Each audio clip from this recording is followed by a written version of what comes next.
जय श्री कृष्णा। राधे राधे दोस्तों। एक बार माता लक्ष्मी भगवान विष्णु जी से मिलने जाती है और कहती है, हे प्रभु, जब मैं आपसे मिलने के लिए आ रही थी तो मेरी नजर रास्ते में मृत्युलोक पर पड़ी। तो मैंने क्या देखा कि कुछ सुहागिन स्त्रियां आपस में चर्चा कर रही है कि स्त्री की एक चीज छूने से किस्मत बदल जाती है और स्त्री के इस दिन चूड़ी पहनने से पति की उम्र कम हो जाती है। प्रभु, मैंने जब से उस चर्चा को सुना है मेरा मन विचलित हो गया है, इसीलिए मेरा आपसे अनुरोध है, आप मुझे मेरे दोनों प्रश्नों का उत्तर देकर संतुष्ट करने की कृपा करें।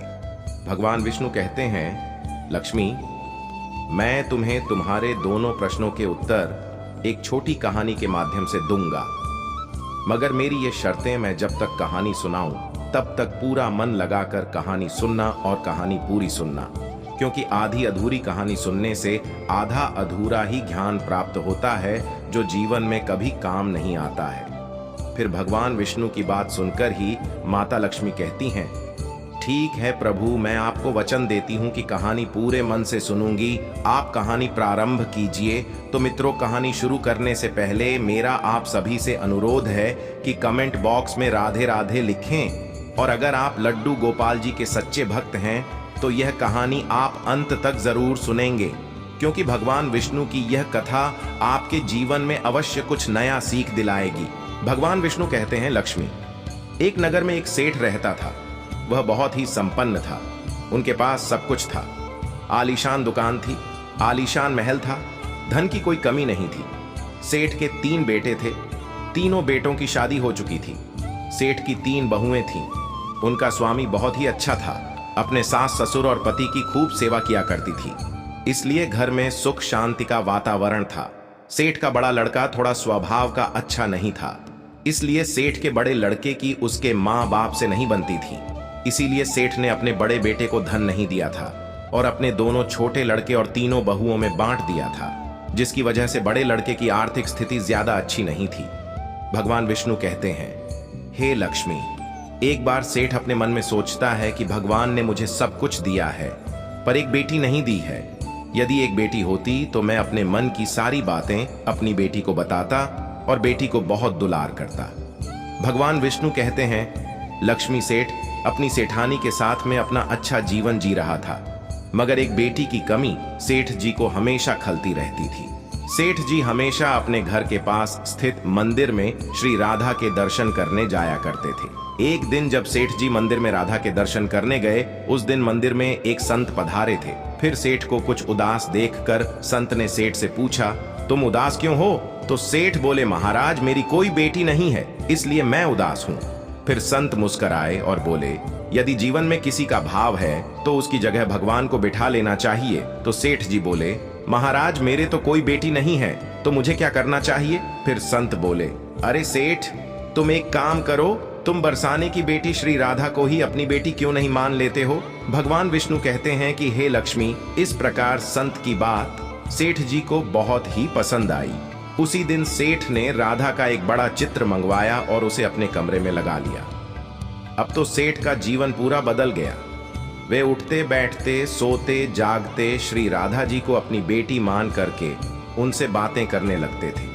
और इतना ही नहीं, सेठ को अपनी बेटी राधा से हर बात बताने में बहुत ही आनंद आता था। इस प्रकार सेठ की राधा में ऐसी लगन लगी कि जब भी वह दुकान पर जाते थे तो श्री राधा रानी को भोग लगा करके प्रसाद पाकर ही जाते थे, और शाम को लौटते थे तो राधा को प्रणाम करते और उनसे बातें करते और भोग लगा करके प्रसाद ग्रहण करते थे।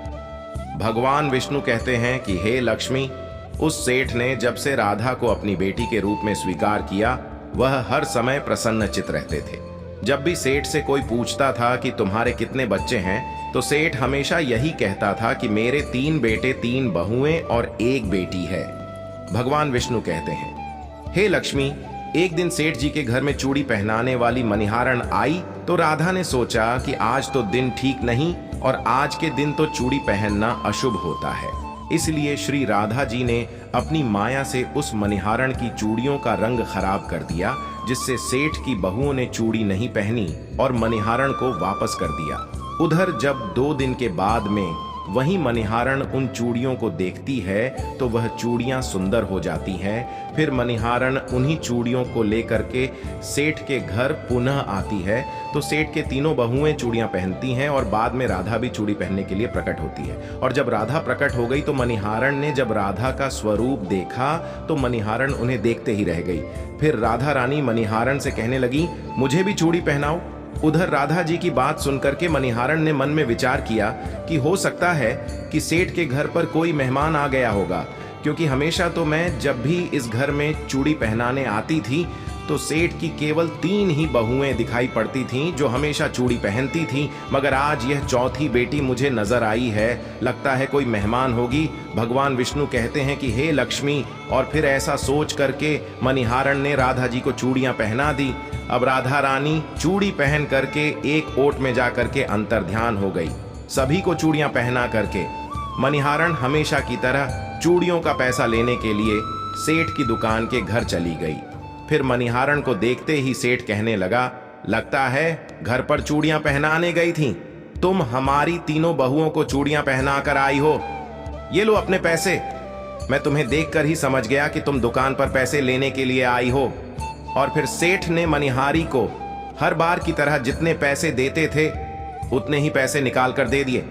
तो मणिहारण कहने लगी, सेठ जी, इस बार मैंने 3 जनों को नहीं बल्कि 4 जनों को चूड़ियां पहनाई है, इसलिए इस बार मैं ज्यादा पैसे लूंगी। भगवान विष्णु कहते हैं, हे लक्ष्मी। मणिहारण की बात को सुन करके सेठ कहने लगे, हमारे घर में 3 बहुओं के अलावा चौथी तो कोई है नहीं। फिर तुमने चूड़ी किसे पहनाई? तो मणिहारण कहने लगी, सेठ मैं नहीं जानती, लेकिन मैं तो सिर्फ इतना जानती हूं कि मैंने तो 4 को चूड़ी पहनाई है। फिर इस प्रकार मणिहारण की बात को सुन करके सेठ कहने लगा, ठीक है, पहले तुम 3 लोगों के पैसे ले जाओ, बाकी के पैसे मैं पहले घर पर जाकर पता करूंगा। चौथा कौन है जिसे तुमने चूड़ी पहनाई है? पहले मैं घर पर जाकर पता करूंगा, उसके बाद तुम्हें मैं पैसे दूंगा। मणिहारण बोली, ठीक है सेठ जी, पहले आप घर पर पता कीजिए, उसके बाद मुझे मेरे पैसे दे देना। और ऐसा कह करके वो मणिहारण सेठ की दुकान से चली गई। भगवान विष्णु कहते हैं कि हे लक्ष्मी। शाम को सेठ जी जब घर पर पहुंचे, उन्होंने घर में मणिहारण के बारे में पूछा।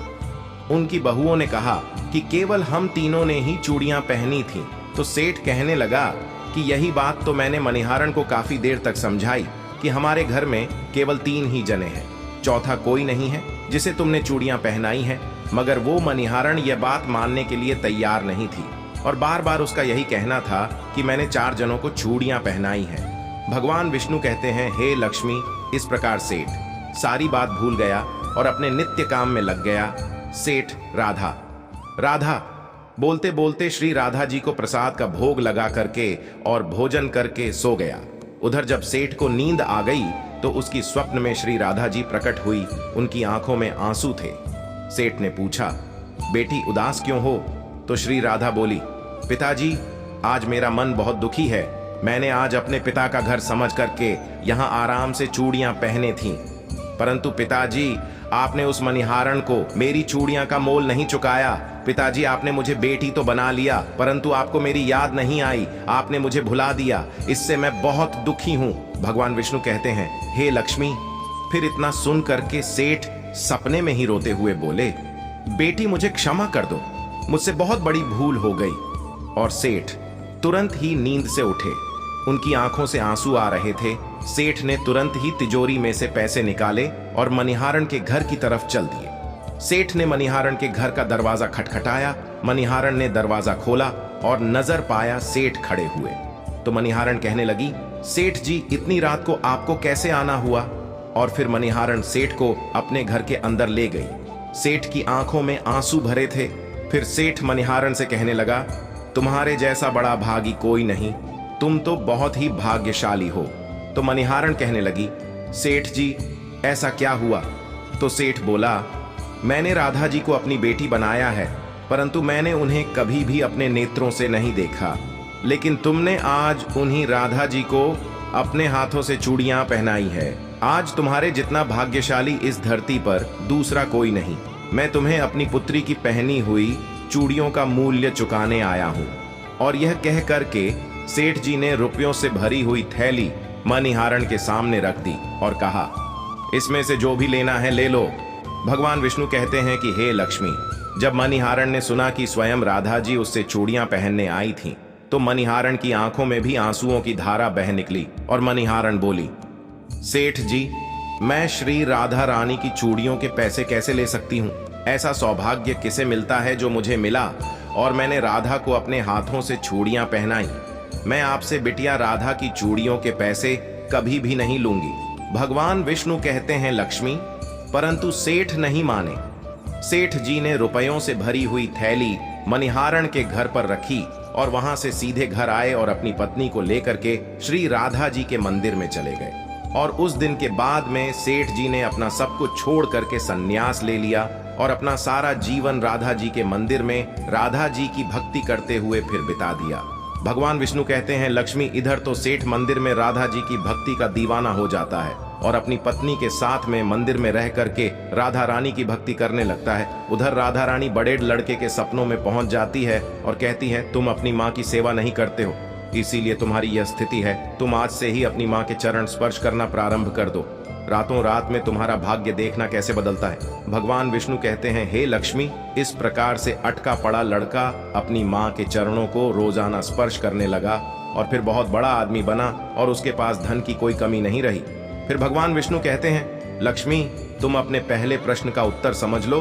तुम्हारा पहला प्रश्न था स्त्री की कौन सी चीज उसे बिना बताए छूने से रातों रात भाग्य बदल जाता है। तो ठीक से समझ लो, जो इंसान सेठ के बड़े लड़के की तरह अपनी माँ के चरणों की सेवा करता है, माँ की चरणों का अमृत पान करता है, उसका सोया हुआ भाग्य जाग जाता है और एक दिन ऐसा इंसान बहुत बड़ा आदमी बनता है। भगवान कहते हैं कि लक्ष्मी, अब तुम अपने दूसरे प्रश्न का उत्तर सुनो। तुम्हारा दूसरा प्रश्न था कि स्त्री की किस दिन चूड़ी पहनने से पति की उम्र कम हो जाती है। तो समझ लो, जिस दिन मणिहारण सेठ के तीनों बहुओं को चूड़ियां पहनाने के लिए आई, तो राधा जी ने देखा कि उस दिन मंगलवार है, इसलिए राधा जी ने अपनी माया से उन चूड़ियों को काला कर दिया, जिससे सेठ की बहुओं को चूड़ियों का रंग पसंद नहीं आया।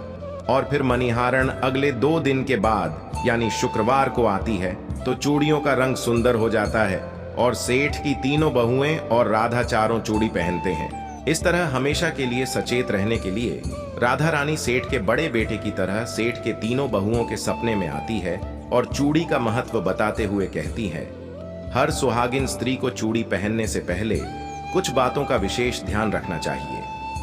नंबर 1, सुहागिन स्त्री को 21 चूड़ी पहननी चाहिए। नंबर 2, नई चूड़ी हमेशा सुबह या शाम को पहननी चाहिए। नंबर 3, नई चूड़ी हमेशा रविवार या शुक्रवार को पहननी चाहिए। इस दिन पहनने से पति की उम्र बढ़ती है।